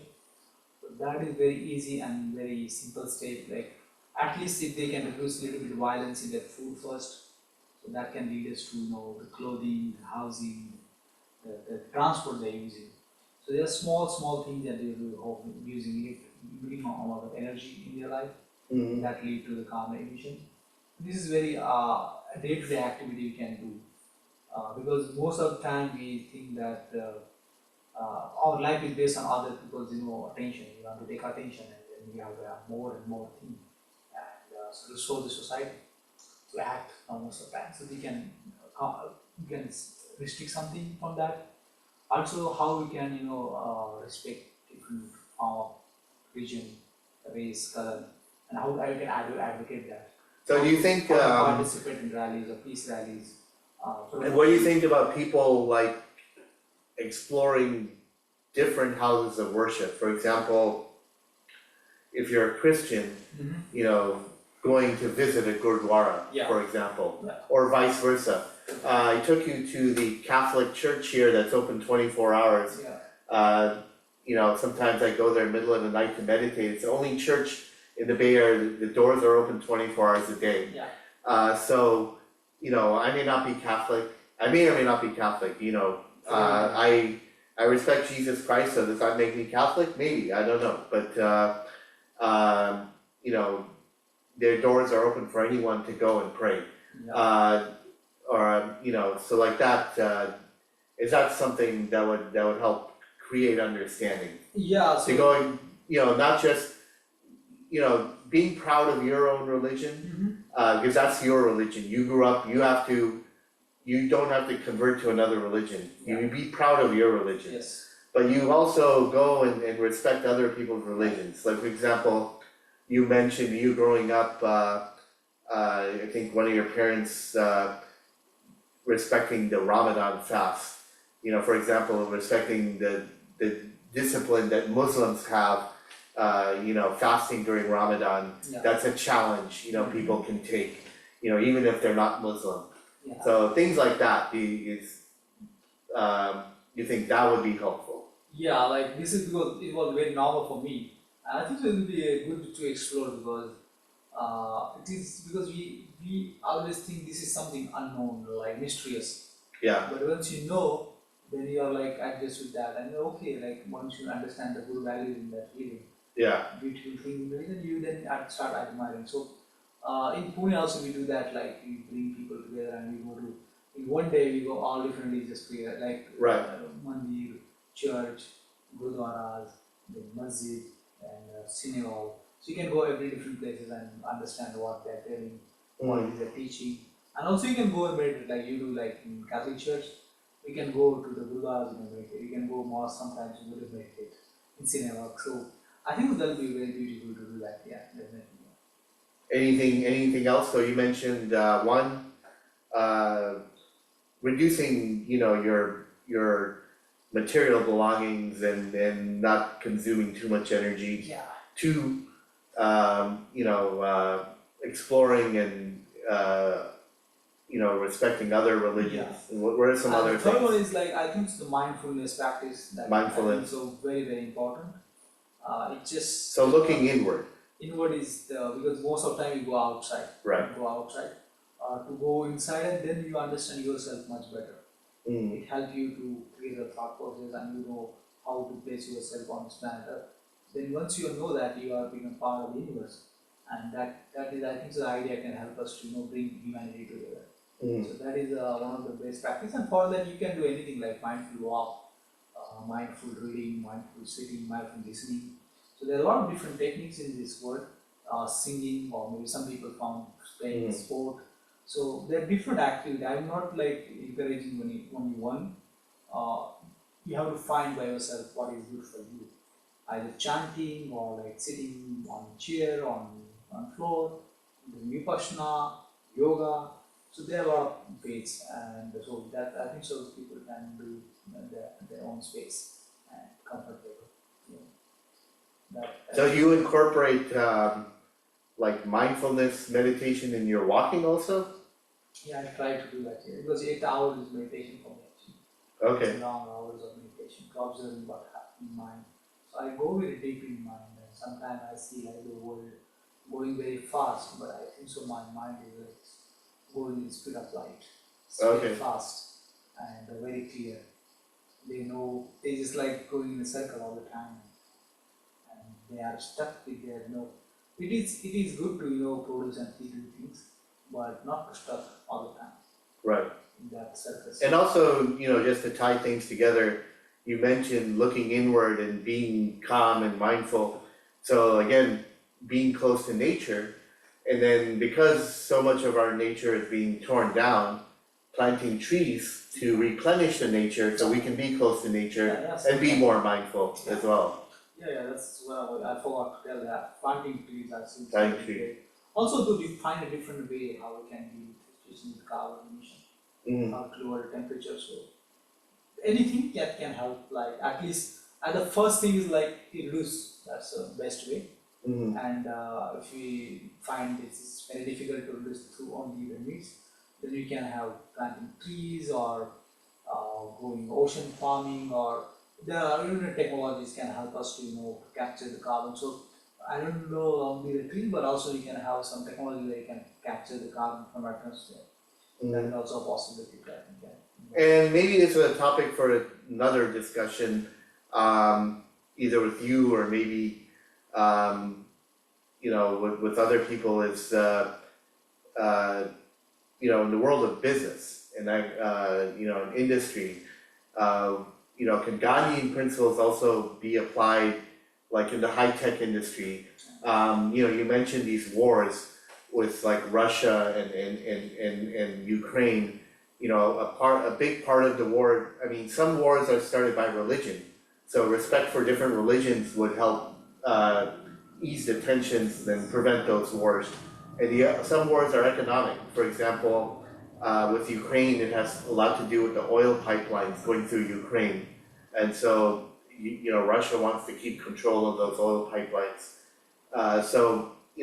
Sometimes there are economic conflicts, but can Gandhi principles also be applied towards doing business in an ethical way? And then can that also help prevent all these wars? Definitely, there's a Gandhian, we call like non-violent economy, you can say. Right. That means conducting business with truth, not deceitfully. Not to just make money, but like think for everything, nature, people. So two things together, not just people, and not just to have individual also. Right. Think about community as well. So not to individual communities and also nature. So how we can balance that. So that is also going to help us as men to grow better, because we don't have that much time to improve ourselves. Okay. All right, very good. I think that wraps it up. You'll be putting up a GoFundMe page for people to contribute. All right, thank you very much. It's been thank you for the interview. Thank you so much. How long was that? 2 hours. 2 hours, yeah, that's what I'm saying. Now my energy got down after last 30 minutes was like